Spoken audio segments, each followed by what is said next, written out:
gosh, is it recording? Hi, Dad. My dad said he'd watch, so anyway, that's why. Okay, I'm really sorry about that. Hello. Hi guys, I'm Alaenna. If you don't know me, I'm on staff. Okay. Hi, I'm on staff at Chi Alpha, and I love it. There were a few weeks ago, sorry, I'll pull myself together. So like a few weeks ago I was in worship and I was looking around and it was super duper cool because I realized when I first came to Chi Alpha, 5 days short of 4 years ago, coming up on my Chi Alpha anniversary, I don't know if that's a thing. Yeah, I know. But when I first came into Chi Alpha, it's really cool to look around and realize that the only people who were here that night were Derek and Josh actually. And it's really cool to look around and see all these people who have come in and become a part of our family just in the last 4 years, and for some of you, just in the last few months. And it's just really beautiful to see. It's one of the hardest and most beautiful things, I guess, about college ministry is that it shifts a lot and there's so much turnover. And so you're someone who's in here just for a semester, just for a year. And sometimes people just are always leaving. But it's also one of the coolest things because you have new faces all the time and you get to meet so many people from all over. And so anyway, God is a fan of the community and I'm honored to be a part of your guys's. So I knew I was supposed to speak on Jehovah-Jireh, I didn't really know why. But I was at this conference for all the Chi Alpha missionaries this summer, and that's what God said. So that's why I'm here, because otherwise I don't know what I would have ended up on. And one of the really cool things also that I realized when Josh was doing Adonai a few weeks ago, it's cool, he was talking about how God is our master, and I think in realizing that God is our master, then we realize that we are fully provided for. So like each of these names of God, they lead into one another. And then now with God our provider, then this one actually says a lot more than just we get what we want. And I think that that's beautiful too. So God being our master means he provides, but him providing means a lot more than just that simple phrase.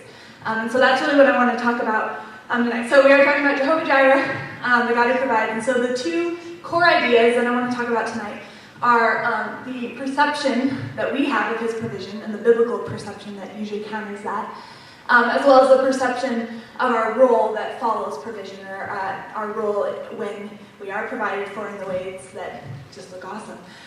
So the first verse, it is on YouVersion, by the way, sorry. If you guys want to use the YouVersion app, I believe it's uploaded on there.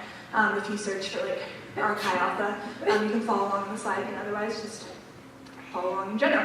But I first want to look at, just for that first idea, of God's provision not being a human conception of provision, to Genesis 22.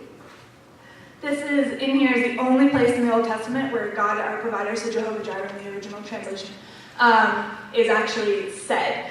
So it's obviously an awesome place to start. And we're going to read, the whole chapter.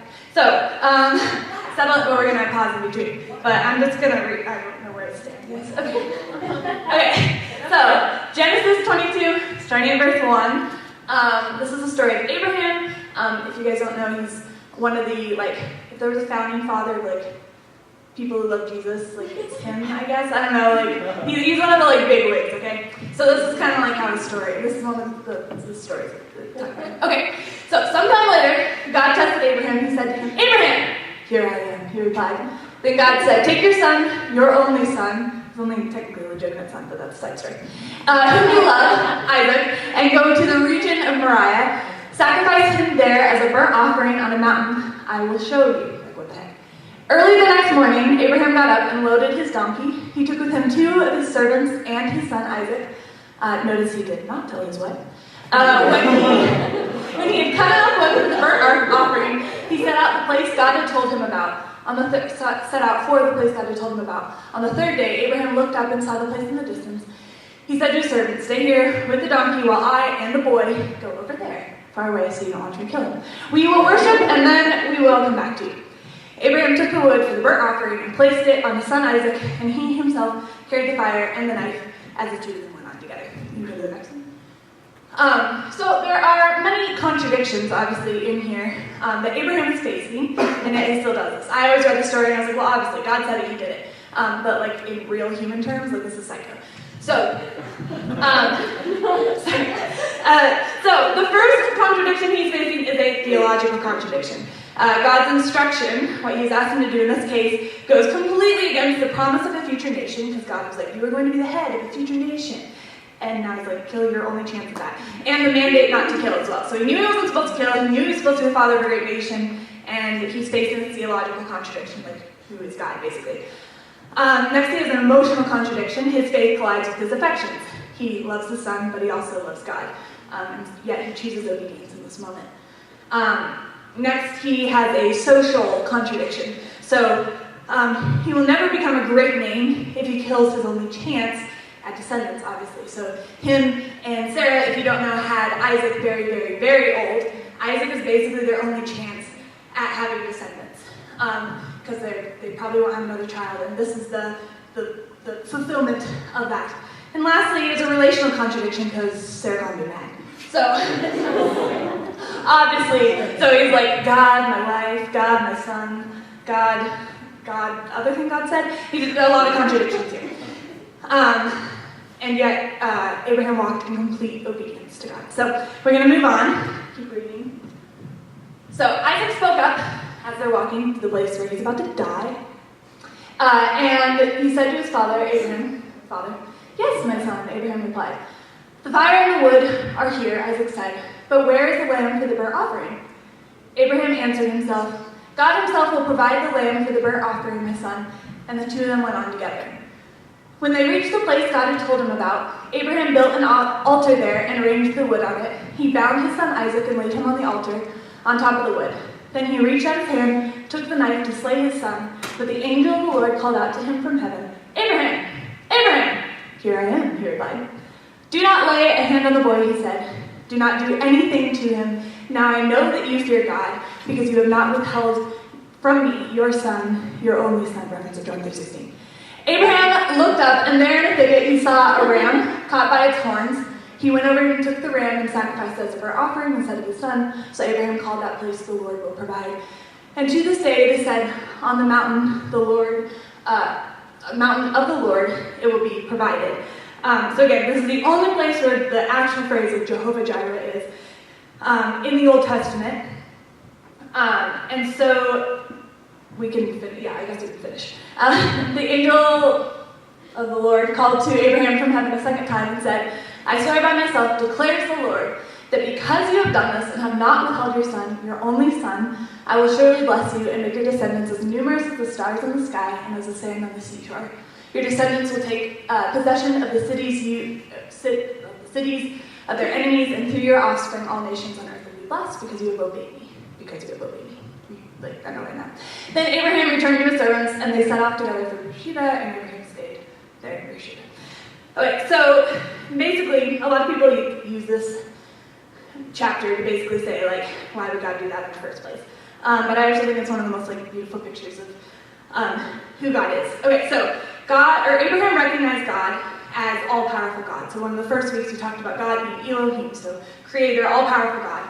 But he also recognized him as provider God in his obedience and worship. So he knew that sacrifice was an act of worship, and if God had asked him to do this, then God had a plan. He understood that God had a plan. He did not understand the plan itself, but he understood the plan.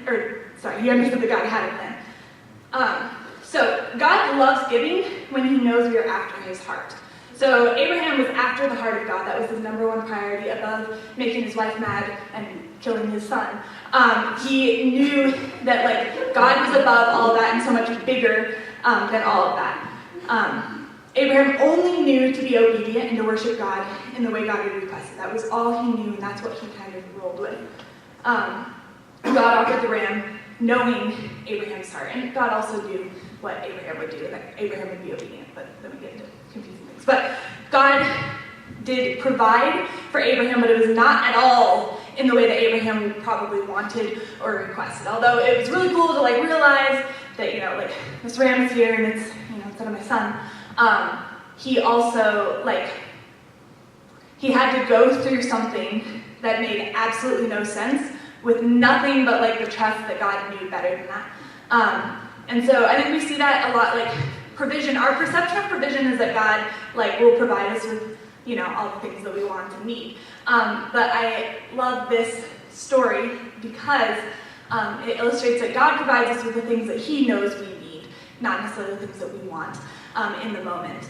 I know, like, for me, Josh and I got back, same conference actually, where I was, like, I was supposed to speak on this, and we got back to our apartment really late at night, and I opened the mail, and there was a nice little, like, thing from the IRS, and then I opened it, and I cried, because the text is wrong, and it's fine now, guys, but, like, there was many numbers on there, and I, like, about lost my mind. We're fine now. It's fine. But, okay, so, I, like, literally... It's fine, or it was a fine? It was a fine. Now it's fine. So, I fixed it. I didn't want to lie to the government, and I wasn't.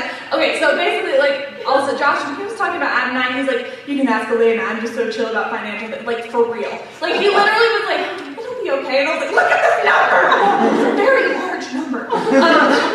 And so, I was like, sure, God will provide, I get it, God is our provider, but, like, not in this way. Like, this is not the plan. This has to be human error.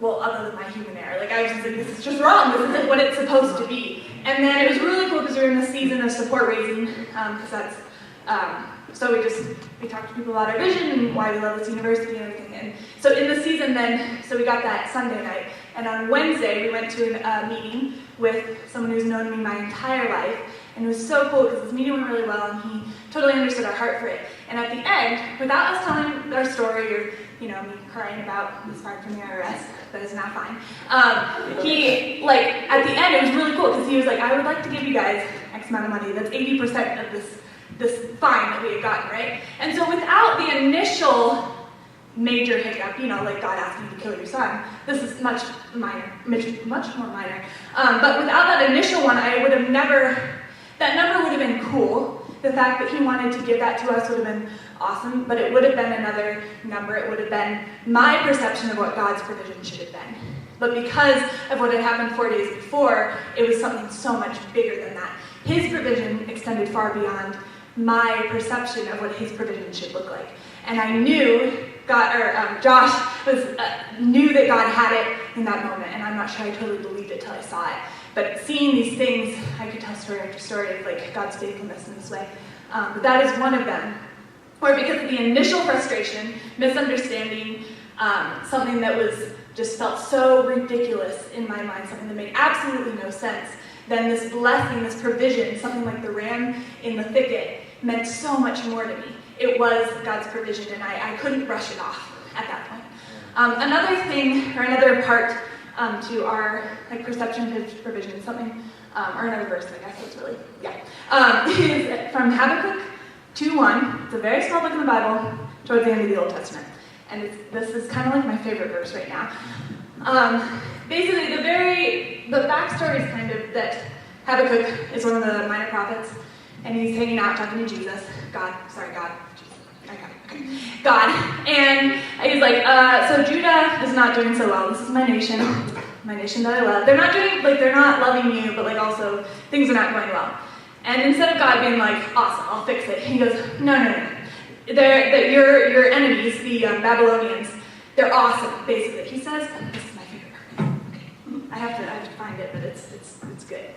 It's kind of funny, I guess. Okay. Or yes. Oh, no. So, like, God, the Lord's answer is, okay, so it says, look at the nations and watch and be utterly amazed, for I'm going to do something in your days that you would not believe, even if you were told. So I've heard this, like, quoted as, like, wow, God does incredible things. He meant, like, Judah's going to be, like, demolished, like, obliterated. He was basically, it's going to be bad. And so, don't misquote that. Like, don't use that to speak, I don't know, it just doesn't work. And then he's like, I'm raising up the Babylonians, guys who are, like, way worse than even Judah. And then he bragged about them. He was like, their horses are swifter than leopards, fiercer than wolves at dusk. Wow. And so, that's the Lord's answer. And then Habakkuk is basically like, what the crap? So, or he says it very much more eloquently here. And he's kind of like, why would you destroy people who are bad with people who are even worse? This makes no sense at all. There's a lot of whys in here. But then, in 2:1, he ends his little spiel where he's questioning God, basically. And he says, I will stand at my watch and station myself on the ramparts. I will look to see what he will say to me and what answer I am to give to this complaint." So I read this and I was like, very cool. Okay, and then there's a tiny little A. It's so cute. And then I go down to the bottom of it. Okay, and then it says, "Or what answer to give when I am rebuked." Next one. "When I am rebuked." Next one. "When I am rebuked." Okay, this is my favorite part. Because Habakkuk understood that he was wrong. He issued this very long complaint. But then he's like, "But I understand that if you have a plan for this, you're not going to go back and he already knew literally when he was going to be rebuked. Because it wasn't well, maybe if you come up with a good enough answer that convinces me that this is good." He said, "No, I know that this is your plan, and I will move forward acting on this." And all of chapter 3 is then in worship to God, which is really cool. And so Habakkuk first stood watch in faith, is what this verse says. And so he was, he was waiting for the Lord. He was listening for what God wanted to say about what God wanted to do. And then before the answer is actually given, he acknowledges God's sovereignty. And so God's provision comes at strategic time. And in this case, God's plan was bigger than Habakkuk and even bigger than Judah. And the point here is that provision doesn't have to look like what you think it should look like, because it rarely does. And that God's provision for you extends far beyond just you. So if we go back to Abraham, you don't have to just flip all the way back, but Genesis 22, 16 through 17, we did already read it, but God, through the angel of the Lord, says, "Because you have done this, and you have not withheld your son, your only son, I will surely bless you. Make your descendants as numerous as the stars in the sky, and as the sand on the seashore. Your descendants will take up possession of the cities and their enemies, and through your offspring all nations on earth will be blessed, because you have obeyed me." So in this case, God's provision, God's plan for how he was going to provide, whether it made sense in the moment or not, extended so far beyond Abraham that it's incomprehensible. So Abraham's obedience leads down to us, guys. And his obedience in this moment, God's provision and his plan for showing that he is God the provider, extended far beyond us. So his provision for you often extends much further beyond your happiness or your joy, because he often, always, has a much, much bigger plan, as he did with Abraham. I think that that's beautiful. One of the things I wanted to touch on really quickly is just this fasting that we're going to start next Friday. I urge you to kind of tear a page out of the book of Abraham. Is that what it's saying? I don't know. Anyway, kind of I'm saying seek out the heart of God in this time. And so our Thursday night healing service might not look like what we as humans think it should or will look like, because God always has a better plan with that. But I encourage you to seek him in fasting to better understand how he wants to provide for you, his children, and to use this week as an opportunity to enter in with the heart of God on how he wants to provide for his children. Because he does want to heal, emotionally, spiritually, physically, absolutely. I just encourage you to seek that out and seek out his heart, as Abraham had done before God asked him to do this, so that you can enter in with a heart of obedience like Abraham did. Anyway, okay. So the next major point, or the last major point, I guess, that I wanted to touch on is what will you do with what he has provided? So the perception of our role with his provision. And so looking at Matthew 4, 1 through 4, this is the first temptation of Jesus. He was just baptized by John the Baptist. And then he goes into the desert and he fasts, doesn't eat for 40 days. So if Jesus can do it for 40, you can do it for 7. Okay. So then Jesus was led by the Spirit into the wilderness to be tempted by the devil after fasting 40 days and 40 days. So this is after he had eaten. So he's he's probably not in the best physical state. He was hungry, understand. The tempter came to him and said, "If you are the Son of God, tell these stones to become bread." Jesus answered, "It is written, man shall not live on bread alone, but on every word that comes from the mouth of God." I think often we take this verse as being, Jesus is just no, it would be a sin, that would be wrong, I probably shouldn't do it, I'll eat tomorrow. But I think that there's a lot more wrapped up in Jesus' response. So his response to Satan defined both who he was and who he believed God was. So for him, by proclaiming that he was not going to turn the rocks into bread, he was proclaiming that he was going to be fully reliant upon God. He was defining himself as God's child and as one who was going to be fully trusting in his Father, even though he was super hungry at the time.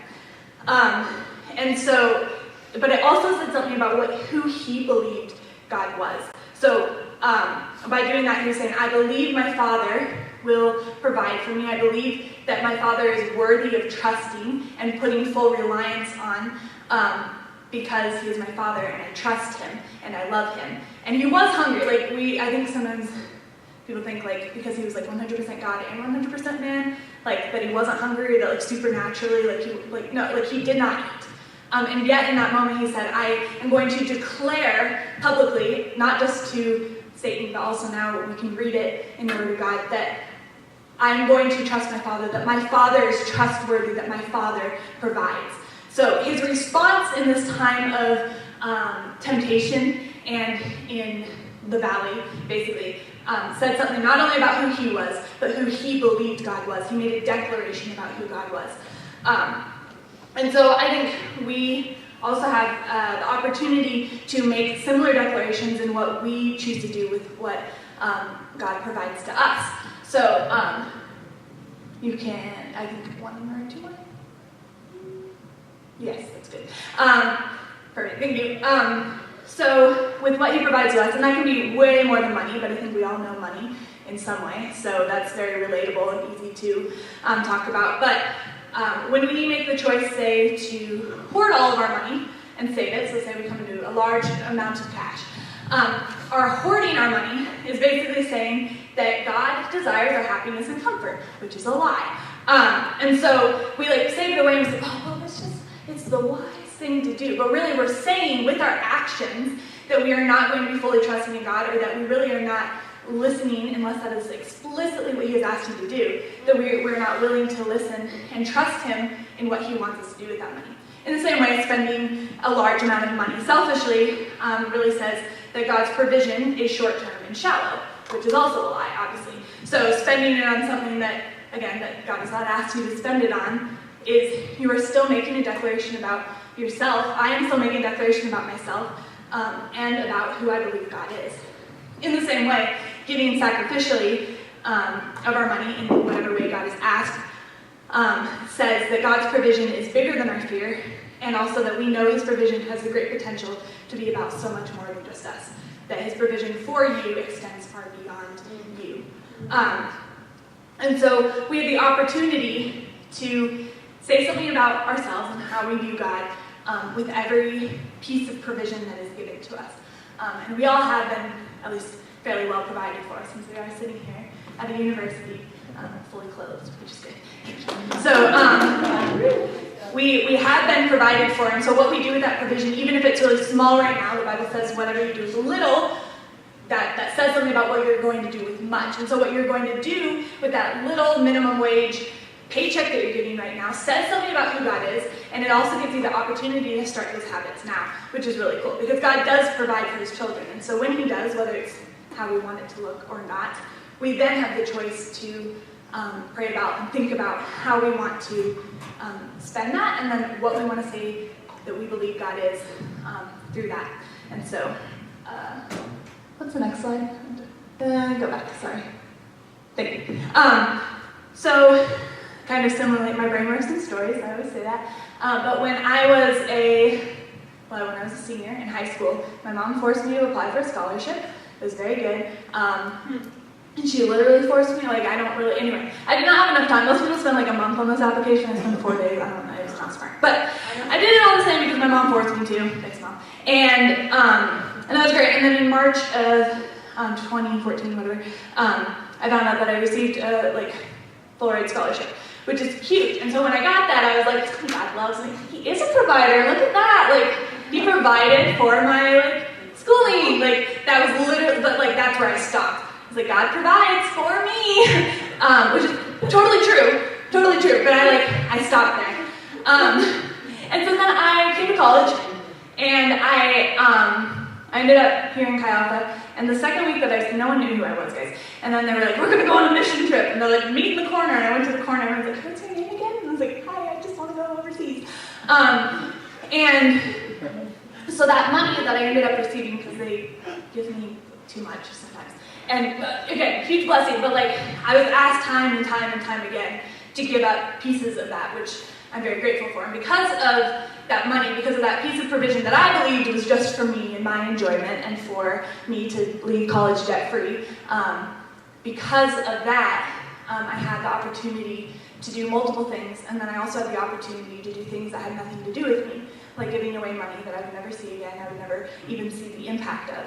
And I'm really grateful for that, but in the last 4 years with that, I knew every time I got that check that semester, the most likely a huge chunk of it was going to go somewhere else, because I don't really know why. I can't really explain why, but in the way that like I can't explain when exactly I made that switch. I just knew that God asked me to do something specific, and I had a choice to obey or disobey. And after I did it the first time, it got a little bit easier each time. And so in that, it's a very small story that shows how God's provision for me, that I believed was fully for me, extended far beyond me. I got to go overseas, and in going overseas, that was one of the places that money went. That was where we were able to, like, that's where I fell in love with Europe, and that's where Josh and I were like called to Europe someday. And with that as well, then I was able to do things with Chi Alpha, and it's one of the reasons why I love this ministry, is because I was able to invest in this ministry. I had the great privilege to do that because someone else blessed me. I was blessed to be a blessing. I was provided for in order to provide for someone else. And it's one of the reasons that I'm here, is that it was a lump sum amount of money or whatever, but God used it to teach me and also to rip it away from me a lot of times too, which is awesome. It's great. And so anyway, I was also reading in Isaiah lately, and it just like, so many times throughout that book, God makes it obvious that he provides to bring glory to himself, but he wants to partner with us in his provision. So in providing to other people, he wants it to be a partnership between you and him to reach out and provide for those around you as well. And so in the story of Abraham, I'm just rereading a tiny little part of it, verse 12, the angel of the Lord said, "Now I know that you fear God, because you have not withheld from me your son, your only son." Like I said, it's like a reference to John 3:16, but I think that this is beautiful. So God, in this case, provided the ram, and Isaac was not sacrificed. Right? So this is God providing the ram, but then thousands of years later, God provided Jesus, right? And in this case, God's son, his only son, he did give up, right? Like that was his provision for us. And so he not only provides in these little ways, like a ram, right, which in the grand scheme is a little way, but he also, like, if you're doubting if he's provided for you, he already has. So in the way that Abraham had to give this up, and then God said, "Just kidding, you can keep it at him. You can keep him, your son. Here's a ram." God then, thousands of years later, he did what Abraham did not do, and he followed through on that, and he provided the ultimate sacrifice. And so in this really, really grand scale, he already has provided for you, whether you see it or not, whether I see it or not. But in addition, beyond just beyond the extreme radical sacrifice of Jesus, he also still provides for us in the everyday. But it's not how we always think it is, because our human perception is messed up. But he does provide in the way that he knows best, which is the best way. And so his plan goes so much further beyond us. And then also when we are provided for in these ways, these kind of superficial ways, I guess, we also have the responsibility to think about how we're going to share that provision, how we're going to respond to his provision as well. Because he showed how he responded, how he loves us. He's shown and modeled his provision and how he gave the ultimate sacrifice. And how cool is it that we get to partner with him to provide for other people in tangible ways, so maybe giving massive amounts of money away or whatever, giving your car away, giving your partner away, I don't know, God, that's between you and God. But either it's those tangible ways or it's giving of your life and your time and your resources sacrificially as well. And so we're called to do all those things because God did all those things. And so I just have, next slide, that's great, awesome. I was up to, Caleb, you can come up if you would like, or that'd be great, thank you. I just have two kind of big questions for you guys in reflection, kind of going with this idea of provision. And so the first one is, in what areas do you believe God is not Jehovah-Jireh? Do you often doubt it? Do you often believe that his provision is not what it should be? It doesn't look how you want it to. And in that, I challenge you to talk to God about it. And it's okay to be honest if you don't believe he is Jehovah-Jireh in this moment in that area, but I encourage you to talk to him about it because he is. It just often is not in our human perception, in our human way of understanding it. And also, who do your actions say God is? When you are asked to give something up, or if you are provided with those things, then how does your life and your actions reflect your belief of who God is? You are declaring who he is every day and every minute. We are declaring who he is every day and every minute of our lives. But sometimes we are not declaring the truth. And by hoarding our money or spending it selfishly or hoarding our time or resources, we're declaring that we don't believe God is enough. And so I encourage you guys to just think about who your actions, your giving, what you do with his provision, who it says that he is, who it declares that he is, and also who it declares that you are too. Because he desires for his children to have full and total trust in him, but it's not as easy as just 1 second, and we understand that. So you guys are welcome to spread out your hangout, and then we'll just quietly play for a little bit, and then whenever the worship team, Casey, I trust you guys to, whenever you would like, you can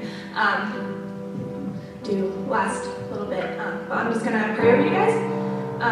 So God, I thank you that you are a provider, that you are Jehovah-Jireh always, that you've always been for thousands of years, that you provided for Abraham, and you provide for us in our everyday life now, God. I thank you for the ways that you have provided in tangible ways, the things that we can list off right now.